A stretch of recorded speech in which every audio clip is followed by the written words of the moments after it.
Sunday special tiffin வந்து சூப்பராக ready ஆயிடுச்சுங்க. சஷ்டிக்கு அப்புறம், அதாவது புரட்டாசி விரதம் இருந்துட்டு அதுக்கப்புறம் சஷ்டியெல்லாம் முடிச்சுட்டு ஞாயிற்றுக்கிழமை நம்ம வீட்டில் வந்து கம்ம கம்மன்னு வாசனை வர ஆரம்பிச்சிருச்சு. இன்னைக்கு ஆனால் டிஃபன் வந்து நான் பண்ணலைங்க.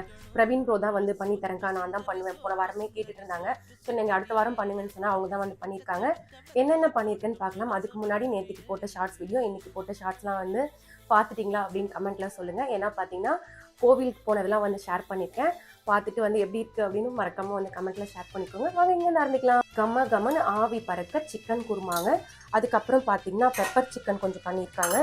இந்த பக்கம் வந்து கல் தோசை ஊற்றிருக்காரு. இந்த பக்கம் பார்த்தீங்கன்னா சாஃப்டான இட்லி இருக்கு. அடடா, ஆவி பறக்க இந்த இட்லி மேலே அந்த குருமாவை ஊற்றிட்டு சைடில் ஒரு 2 பீஸ் பார்த்தீங்கன்னா பெப்பர் சிக்கனையும் எடுத்து வச்சுக்கலாம். அடடா, பார்க்கும்போதே வந்து சூப்பராக இருக்குது. பசி வேற பயங்கரமாக இருக்குங்க. ஏன்னா டைம் வந்து 10 மணி ஆக போகுது. உங்கள் வீட்டில் என்ன சண்டே ஸ்பெஷல் சொல்லுங்கள். வாங்க சாப்பிடலாம். தேங்க்யூ.